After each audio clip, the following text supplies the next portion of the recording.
All right, we have Judy from Alabama. Howdy. While we're waiting, my name is Eric Ayles. I'm the board president for the Spiritual Care Network. And for those that don't know much about what we're doing here is, it is a statewide organization to bring together mental health and faith. We have 10 different groups that meet around Texas every month. Well, when it's not quarantine. We have 4 here in the Houston area. We have Dallas, Fort Worth, Austin, San Antonio, Corpus Christi, and Tyler, Texas. We are actively growing. If you know of anybody that wants to start up new groups anywhere, just let me know. We have a great website, spiritualcarenet.org. That shows where who the leaders are and when the meetings are held. Some of those may be changed after the quarantine's over, but we are so thankful that we have the awesome gift of technology. So I'll turn it over to Lisa, our host for the day. Hi everyone, my name is Lisa Veneralla and I work as a client services representative in business development for Lakeview Health. And we serve those who are struggling with addiction and co-occurring disorders, primary CD, ages 18 and up, both men and women in the Woodlands area at PHP and IOP level, and then in Jacksonville at the residential level. I also happen to be a worship leader on Sundays, and so Eric and I got to talking about, honestly, what people might need most during this time, and what it came down to for us is just to feel the presence of God in a time that feels very uncertain.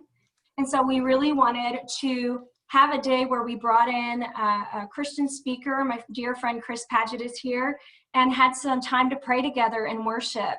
And so we welcome you here today. This is a once a month thing, as you know, as Eric mentioned, and we're planning to do more of this. Chris Padgett is an international speaker, has spoken at conferences all over the world. He loves the Lord very much, and I feel very blessed to have him with us today. Before we start into worship, I just wanted you to say hello, Chris, and tell them a little fun fact about yourself. Unmute, please. Okay. All right. Well, obviously, I've spent a long time in the modeling career. And it's a blessing to be with you guys. I'm very honored. Thank you for this incredible chance. But yeah, I love what I do. I get the chance to encourage people all over the world, and I feel especially blessed to be with you guys today. And all the work that you do to help people to find wellness is such a gift, and we certainly need this now more than ever. So hopefully today will be an encouraging day for you. I live in central New York. I'm married. Sorry, ladies. And I have a lot of kids, and some grandkids, and we have a couple cows, and I'll talk about that a little bit more later, but welcome to all of you here. I'm glad you're here. Thank you, Chris. And now we're just going to take about 5 minutes to kind of quiet our hearts together in prayer. I don't know if you guys are used to just entering into worship, but if you're not, I would take this opportunity to just kind of close your eyes and feel God's presence.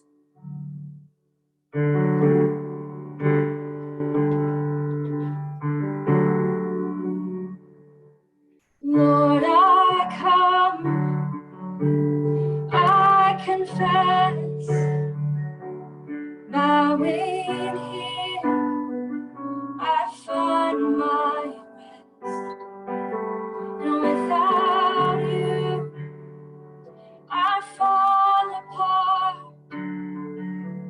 You're the one that guides my heart. If you know this part, you can sing it with me. Lord, I need you. Oh, I need you. Every hour I need you. My one defense, my righteousness. Oh God, how I need you.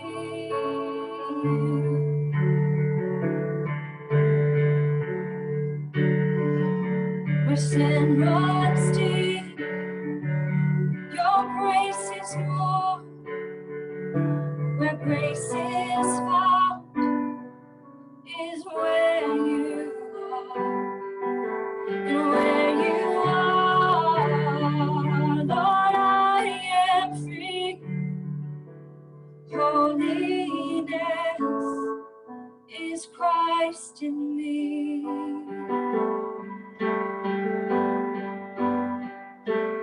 Lord, I need you. Oh, I need you.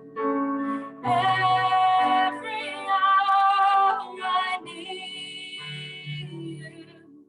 My one defense, my righteousness.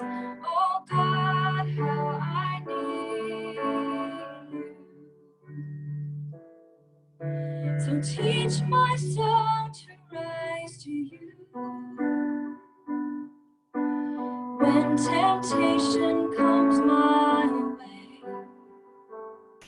and when I cannot stand, I'll fall on you. Jesus, you're my hope and stay. And when I cannot stand, I'll fall on you.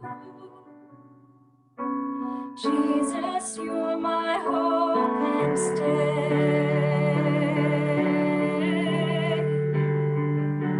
Lord, I need you. Oh, I need you. Every hour I need you. My one defense, my righteousness. Oh God, how I need you. Sing that with me. Lord, I need you. Oh, I need you. Every hour I need you. My one defense, my righteousness. Oh God, how I need you. You're my one defense, my righteousness. Oh God, how I need you.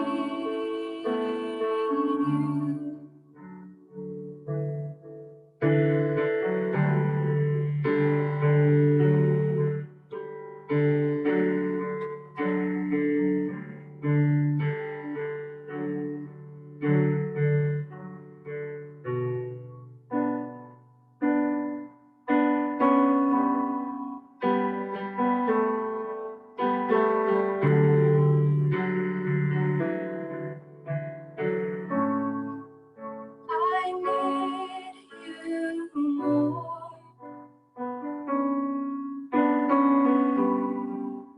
I need you more. More than ever before. Oh Lord, I need you more. One more time. I need you more. I need you more.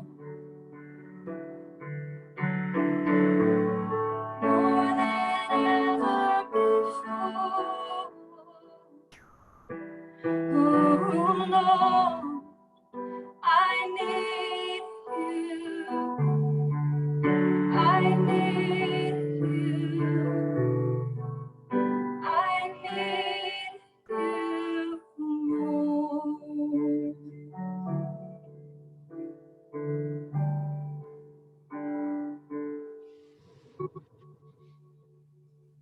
Amen. All right. Thank you, Lisa. You're so awesome. Thanks for doing that. Most of you don't realize the challenge of trying to sing music to a screen where you can't see anybody respond is very difficult. And obviously she's not reading all the comments, but Lisa, we love you and are thankful for your gifts and talents. The other thing is that it's difficult sometimes to get the audio to sound the way it is live. So it's a little bit of a challenge, but so talented. I've had the blessing and privilege to work with Lisa forever. I feel like we've known each other for, I mean, close to 2 decades. It's just been crazy. And Lisa really hasn't changed at all. So just amazing. All right, so I want to jump in. Here's the cool thing about today. First of all, I'm a big fan of what you do. All of you are a very powerful, beautiful people, changing people's lives on a regular basis. And in a lot of ways, I don't have the ability to do what you do. I probably need people like you in my life on a regular basis. Many people have said I need therapists or psychiatrists or people of mental health to help me journey from one place to another. But the thing is that I do know this. While my credentials are not the same as yours, when you give your life so that others can be blessed, it is very possible to find yourself near burnout. And all just in the regular mix of life, dealing with other people's struggles and difficulties is an exhausting effort. Add to it a pandemic, our own anxieties, our own concerns and worries, and you just have a recipe for disaster practically. So here's what I want to do. I just want to say a special thanks to all the therapists and psychiatrists, psychologists, anybody working obviously in mental health for what you do. But let's back up, and I think that you'll acknowledge this is true. There's a million reasons somebody might have gone into this field.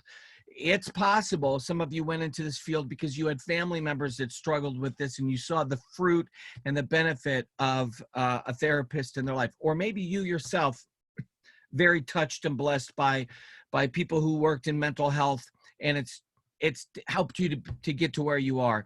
Maybe you've just been fascinated with the mind, whatever it is. But when it's all said and done, the simple truth is you can't give what you don't have. And this is what I find in ministry a lot, is that people who do ministry, whether you're a pastor, a worship leader, speaker, all that stuff, it is very easy to just get onto an autopilot type of exchange. And that's what we have to be careful with. There has to be something fresh. There has to be something natural that we're doing, that we're giving. So I want to talk to you about really ultimately 3 to 4 principles that are very necessary for people who are ministering to others. You could easily say that this talk in some ways is just a simple idea of ministering to those who minister to others. How do you maintain that consistency of health with body, mind, and soul? I don't have time to do body, and I don't have a lot of time to do mind. That's really your area of expertise. But I do want to talk about the soul, the spirit. How do we maintain and grow spiritually amidst difficulties? And so we're going to jump right into this. Here's the first thing. Be needy. This idea is a really big deal for me. In our age and day within Western civilization, it's very difficult to acknowledge our neediness. Now, obviously, this is a very important principle for any recovery program, for any basically therapy work. A person has to acknowledge that they have need. And I want you to think for a second right now in your life, what is the need, your greatest need right now? Not necessarily monetarily or even physically, but what is your greatest need right now? You know, ultimately, I want to ask this simple question. Where are you now in your journey with you as a human person? And this idea of being needy is so imperative, because I would ultimately say that our invitation when it comes to our relationship with God is an invitation to be people who are willing to acknowledge their need. Jesus himself will say, "Come unto me, all that are weak and heavy laden, and I will give you rest," right? So he's not upset or frustrated with our neediness. But because we live in Western civilization, because we have this kind of stereotypical pull ourselves up by our bootstraps and rags to riches type of stories. We want that type of independence. We don't want to necessarily lean on another. In fact, we look negatively on people who are codependent, negatively on people who are basically milking the system, people who are not independently driven. And I think that even for us who do work with people that are broken and hurting, it is very easy sometimes to transition from, let me just teach you, aid you, help you, but we're not giving a lot of care to ourselves individually. And so I was reminded even of this friend of mine who has done work all over the world for decades, ministry work.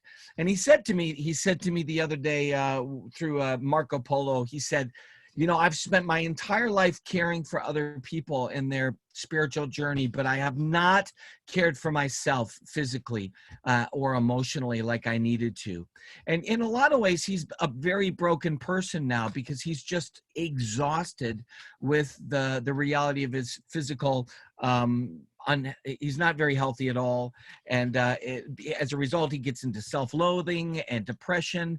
And all of this is very much then prevalent in a spiritual journey. So this idea of being needy is a big principle for me. So when I think about this, for me, it is so easy to pretend after the amount of training that I've had and academic work that I've done and books that I've written that why would I want to acknowledge my neediness? And here's the interesting thing. When a person acknowledges that they still need God in their life, what happens is they rob pride of having free reign in their life. The second thing and the second benefit of being willing to acknowledge your neediness is that you free other people up to look and to see that someone like you, if you being needy, then it's okay for someone like me to be needy for God. In other words, we lead by example and acknowledging that we are people who need God still in our life. This is a big deal for us, not only for us individually, but it's a big deal for those around us who are receiving these messages, if you will, from the way that we live our life. Here's the person I probably learned the most from when it comes to this idea of neediness. His name is Henry Nouwen. Henry Nouwen is a wonderful spiritual writer. I'd encourage you to check any of his books out. This was one that I liked a lot. Can You Drink This Cup? And he basically talks about the idea that our brokenness, our struggles, our difficulties, and our good moments, we all bring that into the presence of God, and he does a miracle with it. Kind of like when you bring simple bread, simple wine into church, into mass, then the miracle of transubstantiation happens. And in a lot of ways, we are meant to be these Eucharistic people, and offering our brokenness and our neediness to God is not a negative, it's a positive. It's life-giving. St. Paul would even say that I determined to know nothing among you except Jesus Christ and him crucified. He called himself the chief of sinners. He said he was going to boast in his weaknesses. And this kind of neediness is something that we don't want, but it is the model that we get from saints and from people in the scriptures. It would seem weird to me while Peter is sinking, after taking his eyes off of Jesus, sinking, that all of a sudden he's like, well, I don't want to basically call out for the Lord to save me because I should know better. I'm one of the inner circle, one of the 12. But Peter, when he sinks in Matthew's gospel, when you read the story of Jesus walking on the water, when Peter begins to sink, he cries out, Lord, save me, because he recognizes, I need you. And I love that Lisa used that song, Lord, I Need You, that Matt Maher wrote. It's such an amazing reminder that we're always going to need God. And this is the cool thing, is that God is not upset with our neediness. I actually would posit the idea that Jesus intentionally invites us to acknowledge our neediness, because I think that God made us to be people who are automatically going to need him. Now, there are things that we can do with this need. One is you can try to satisfy a need with a want. And when you try to satisfy a need with a want, you'll never be satisfied, nor will you be happy. So your body, let's say, wants to satisfy a thirst. Now, you can do this in a variety of ways. I could drink coffee. I could drink Coca-Cola. And while that might satisfy a little of the thirst, it's not going to truly be the best benefit to my body. What I need is ultimately water. And when I drink water, it will truly satisfy the thirst and give me what I need. And this is the reality of needs and wants. When you try to satisfy a need with a want, you will still find yourself exceptionally needy. So this is the interesting paradox, is that only Christ can satisfy our need, and yet he's made us in such a way that we will continue to be needy. And so ultimately what we're invited into is a constant dependence upon Jesus as our healer, as our provider, as our Lord and our Savior. Going back to Nouwen, for example, Henry Nouwen has a book called Adam. And this is a book I would highly recommend. Adam, it talks about his work at L'Arche, which is a community of people who work with the exceptionally physically and mentally handicapped. There are many different locations for L'Arche. And Henry Nouwen worked for a long time in that community as the priest. This story, Adam, which is basically a biography of sorts of the person Adam, is so fascinating because what he realized is that Adam, who was unable to even take a bath himself, unable to care for himself, or to do anything that would be utilitarian and contribute to society, Adam, from the perspective of Henry Nouwen, was a great teacher and minister of the need that we have to all be 100% dependent on who God is as caretaker, as lover, as friend, as healer. And as Henry Nouwen would care for this gentleman who could not care for himself, he began to realize that in his own journey, he needed to be just like Adam to be the saint that he was called to be. I love this principle of neediness. It's something that we will always, for the rest of our life, have to be. Here's the second, vulnerability. We're not usually in the habit of being vulnerable with one another. And what I mean by vulnerability is a willingness to disclose that we don't have all of our act together. This is a big deal for us. We need to be people that are open to being vulnerable, because without that vulnerability, there cannot be healing. In addition, vulnerability lets other people know that they're going to be okay. And I think that you know this already from a mental health standpoint, but just from a spiritual principle, when you're vulnerable, then you can be open to the work of God in ways that other people will not. There's something about a longing and a desire to have Christ in our life. And oftentimes he comes to us maybe in the not so ideal moments. And I think that God comes to us in these not ideal moments because he wants us to know that even in our worst situations, he's present with us. Here's the example I'll give you. The woman caught in the act of adultery. I'm sure you're familiar with this story. This woman caught in the act of adultery is obviously having a bad day. Understatement. Hemingway, minimalistic commentary. So the thing about it is she is caught at her worst. Literally, she is seen by all at her worst moment, period. It's not like, tell us something that's happened to you that nobody knows about. No, the entire town knows about it. She is caught in the act of adultery. She's dragged out before all, naked, and they're now going to implement justice. And in that time, justice was to stone someone to death who was caught in the act of adultery. You can make a million arguments that would be valid. Where's the dude? He should be out there too. But of course, back then, women were not treated with a lot of respect. There was no real interest in putting the man out before all to be stoned as well. That's not the argument. Here's the point. Jesus comes on the scene. They're going to try to trick him. They want him basically to fail. So what should we do? The law says that we should basically stone her to death. And then Jesus gets down and he starts doodling in the sand. Nobody knows what he writes. It's not recorded down for us. Some have posited that he starts writing everybody else's sins down. We don't know. But here's what we do know. From the oldest to the youngest, they drop their rocks that they were going to throw on this woman, and they all walk away until there is only Jesus and the woman caught in the act of adultery. And in that moment, Jesus looks at her and says to her, asks her a question, "Where are your accusers?" And she says, "There are none, my Lord."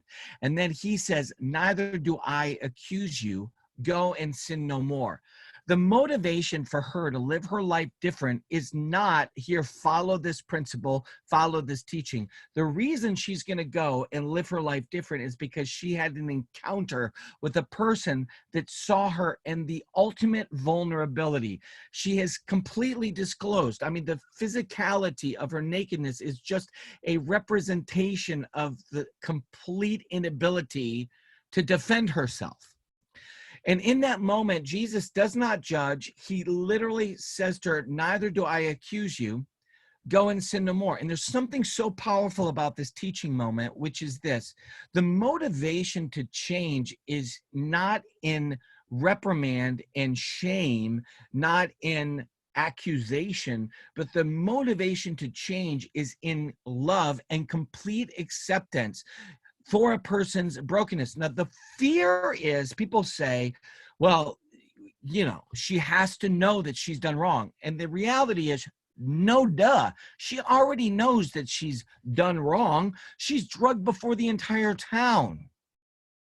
She's aware of what the consequences are. She's about to be the recipient of that. But the motivation to change a person's life is very important. And in this moment, you see the great truth that to be loved in complete vulnerability with all of your sins disclosed is a truly life-changing moment. And I have a feeling that that woman went and had quite the story to tell, right? And I want you to think about you. What has happened to you in your life? What moments have taken place? And how difficult is it for you to be vulnerable about the way that Christ has come to you in those moments of shame and difficulty and struggle? We always are invited to be needy. God made us to be that way. But we also are invited to be vulnerable. In both of these cases, something can happen that is difficult. And what happens is, people will judge us. If you are needy and if you are vulnerable, what happens is people will have a tendency to judge you. And they'll say things like, well, aren't you in mental health? Aren't you supposed to be the kind of person that is caring for and helping others? But you yourself have need of being, the recipient of a therapist or the recipient of some sort of aid psychologist. And to that, I think that's what keeps our mouths closed a lot, is that we don't want other people to judge us. But here's the simple truth. People judge us all the time, whether we want them to or not. That's just a fact. So the question is it powerful enough? Is it empowering enough for you to acknowledge that you still have need and that it is important for you to be vulnerable before others? Is that motivation enough for you to endure the risk of being judged? And I think the reason it is worth the risk is because your vulnerability and your acknowledgement of being needy when it comes to your relationship with Christ empowers other people to be honest. Now this, I'm giving you guys, listen, I am literally giving you the hardcore stuff. This is not simple, chilled out material, but I figured because you're in the world of mental health, many of you have training in understanding the psychological makeup of the human person. I'm talking to you about some pretty rich, important principles here. When you are needy, Christ doesn't look at you and ask that you stop being needy, stop being codependent, stop being this person who is broken and in need of a healer. Rather, Jesus looks at you and allows your emptiness to be satisfied with his presence. The more that you allow Jesus to satisfy that emptiness, the more that you will willingly risk sharing what God has done in your life to people around you. And that vulnerability, when you risk being vulnerable with others, and obviously there are certain ground rules and principles that need to be in place when you share things to others. That's a different conversation.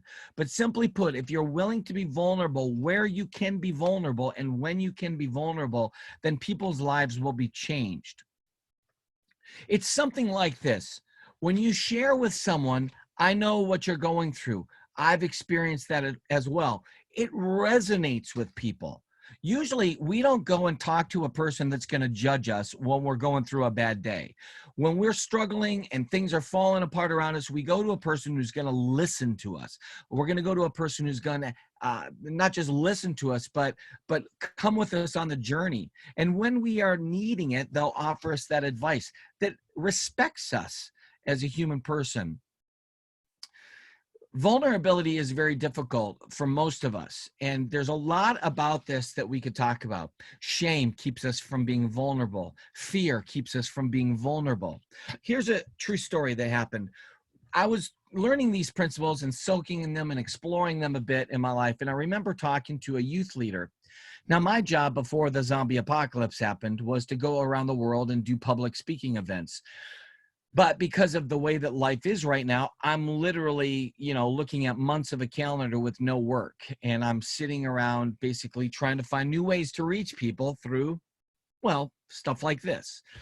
And the thing is that I was talking to this youth leader who had brought me in to do some speaking, and I was sharing with them some of the principles of vulnerability and being needy. And at one point he looked at me and this is what he said. He says, Chris, if this is true and you still are that broken person and you still have these needs, why would anybody bring you in to speak to their group?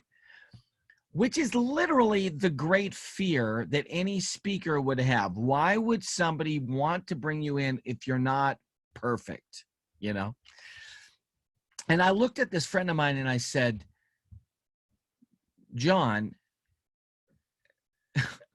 what are you talking about? Dude, we're all messy. We are all broken. We are all needy. Some people are just better at wearing a mask. Some people are just better at pretending. And I really have come to believe that to be true. That when this is all said and done, when we really get the chance to have an honest conversation with somebody else around us, where we don't have to be a professional and we don't have to be, a nationally known, recognized public figure. We can just sit down one-on-one with each other and we just sit there, maybe a glass of wine in hand. We're talking, we're sharing. Guess what we find out? We're all insecure. We're all struggling. We're all trying to figure out if we're making a difference, if we're leaving a positive legacy. There's struggles with anxiety. There's struggles with depression. There's struggles. And then add to it what we're going through right now with the pandemic, and that struggle, that anxiety level can go through the roof. Add to it then the reality that you can't see your father-in-law who's sick in a nursing home. You can't go to a funeral with everybody and mourn together the loss of a great figure. In our case, we have a wedding coming up in a week and a half. My daughter's getting married. Everything about this is turned into a cluster, complete chaos. And it's frustrating. And it's ridiculous to think that it's not frustrating.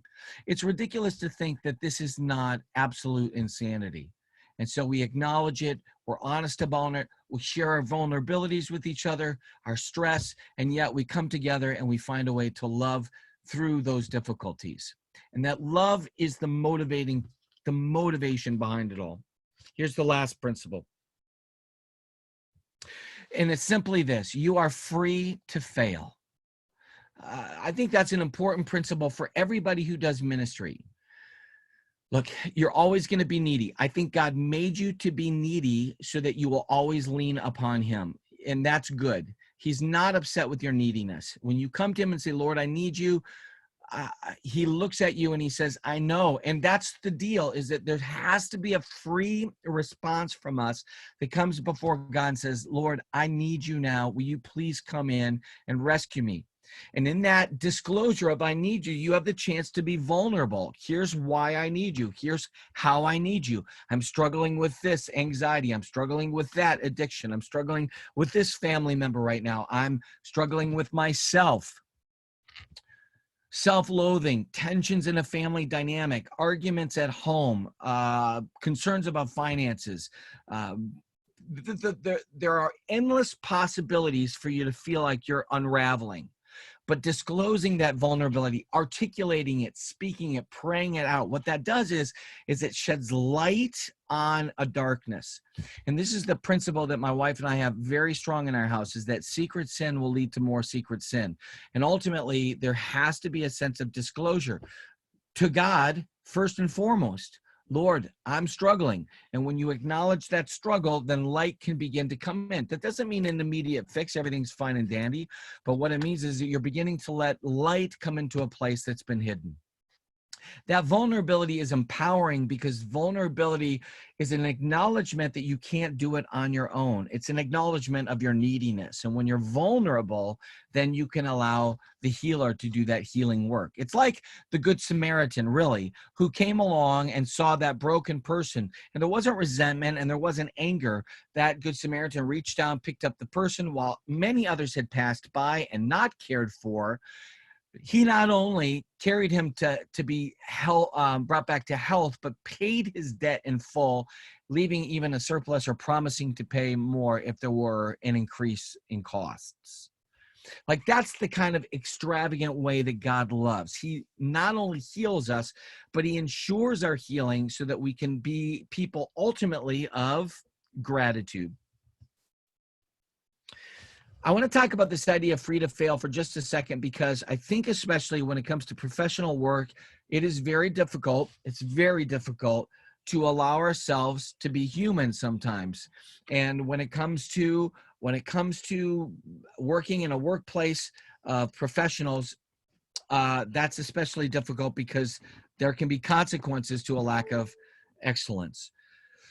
So when I speak about free to fail, I'm not talking about a workplace environment right now, and I'm certainly not talking about necessarily, addictions. What I am talking about, though, is this idea of allowing God's impact in your life to show up in unique ways of touching the lives of other people around you and growing individually. So here's what I want to say about this.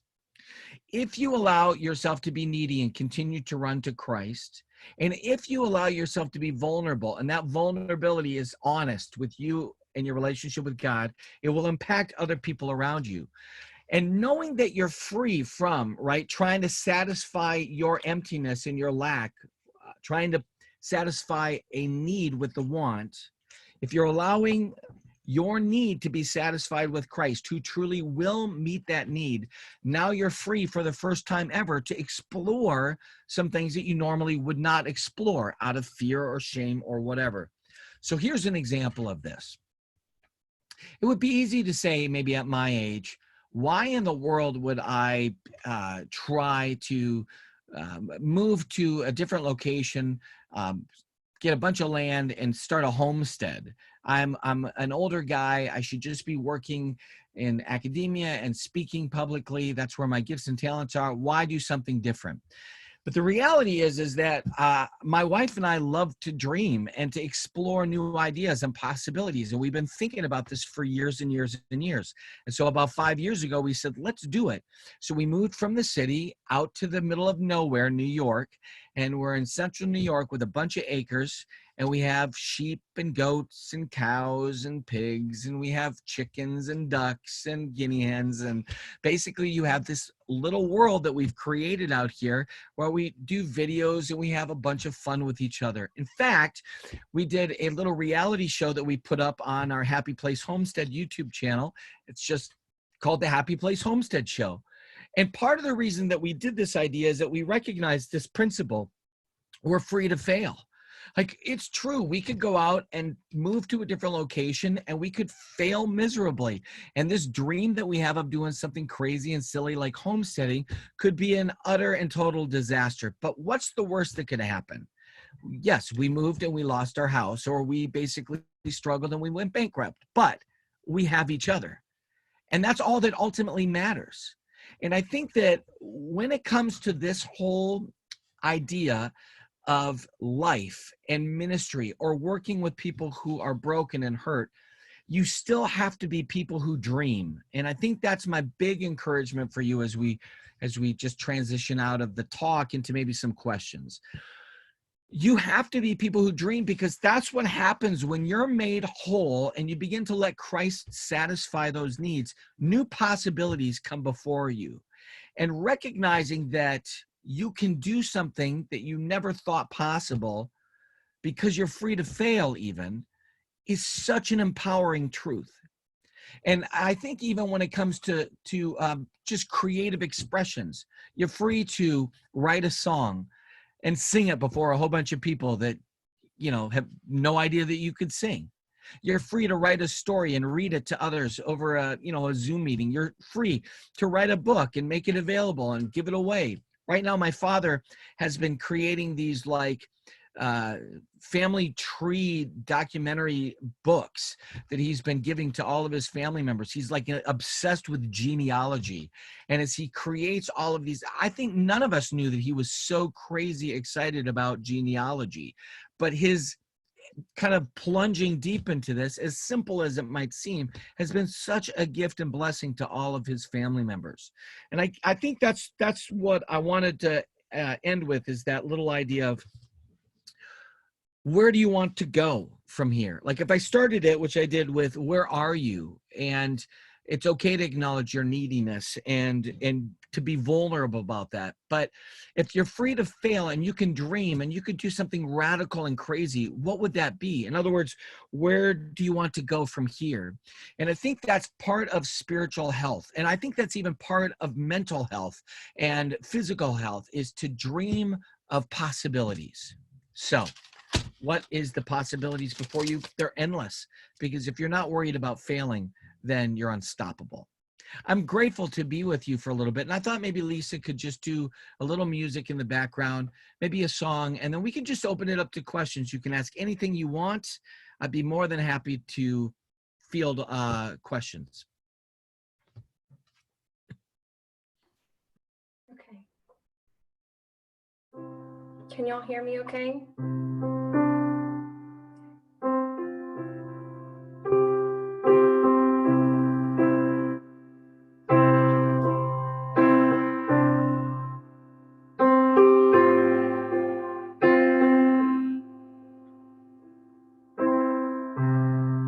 Worthy of every song we could ever sing, worthy of all the praise we could ever bring, worthy of every breath we could ever breathe. We live for you.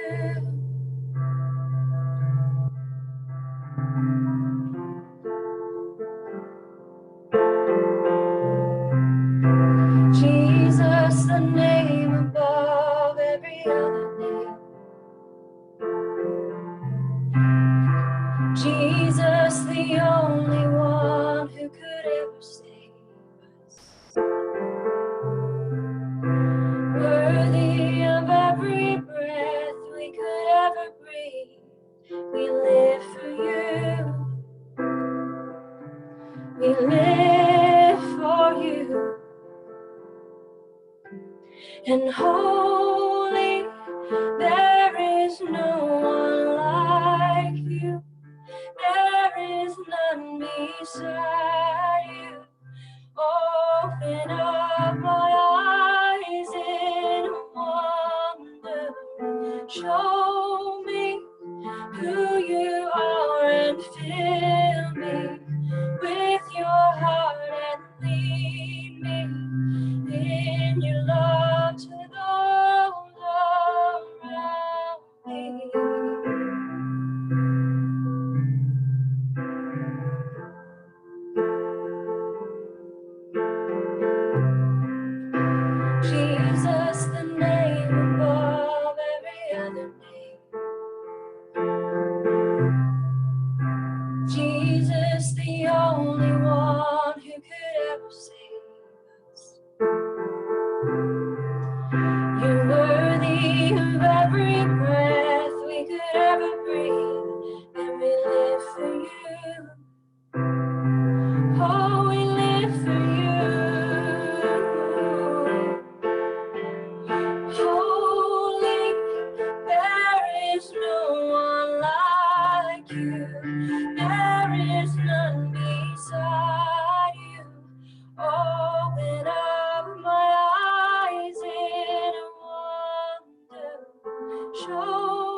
think about what way you want to lead next, as Chris encouraged you to pray about, what God is asking of you next, I'm going to ask you to pray those words with me. To show me who you are and fill me with your heart, Lord, and lead me in your love to those around me, so that I may ultimately glorify you with my gifts.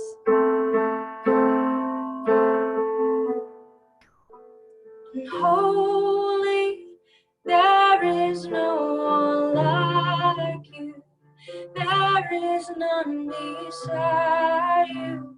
Open up my eyes in wonder. Show me who you are and fill me with your heart and lead me in your love to those around me.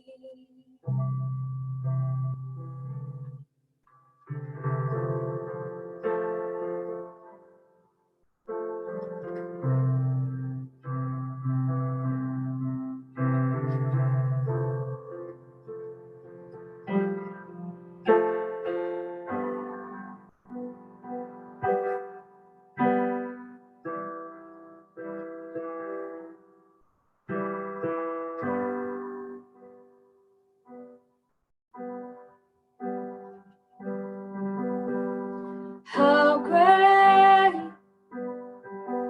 is our God? Sing with me, how great is our God? And oh, we'll see how great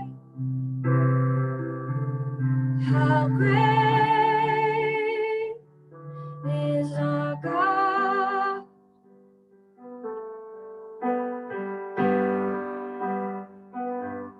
How great is our God? Sing with me, how great is our God? And oh, we'll see how great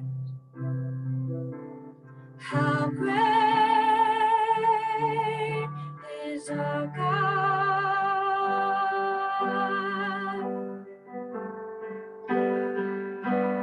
You're the name above all names. You are worthy of all praise. And my heart will sing, how great is our God.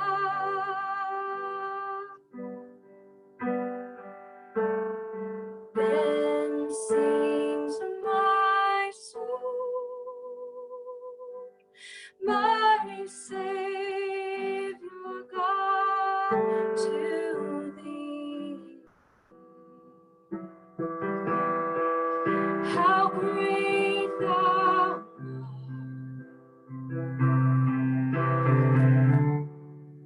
how great thou art. Then sings my soul, my Savior God, to thee. How great thou art, how great thou art.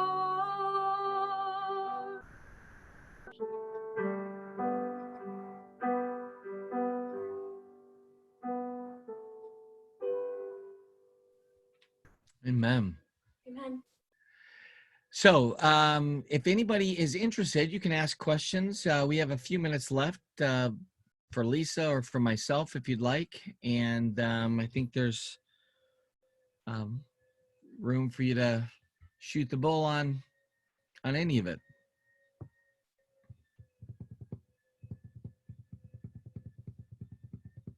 Yeah, we've got about 8 minutes left, guys, and we wanted to open this time up just to ask questions about anything that you might have, or raise kind of comments about things that you might have thought about during this, like what chord did this strike for you, and what's it making you think about?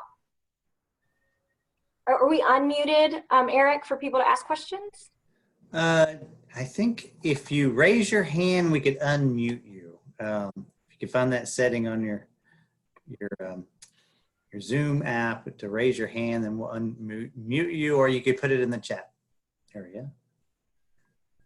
I'm going to shift to my share screen real quick, and I'll post Chris's information if you'd like to contact him later.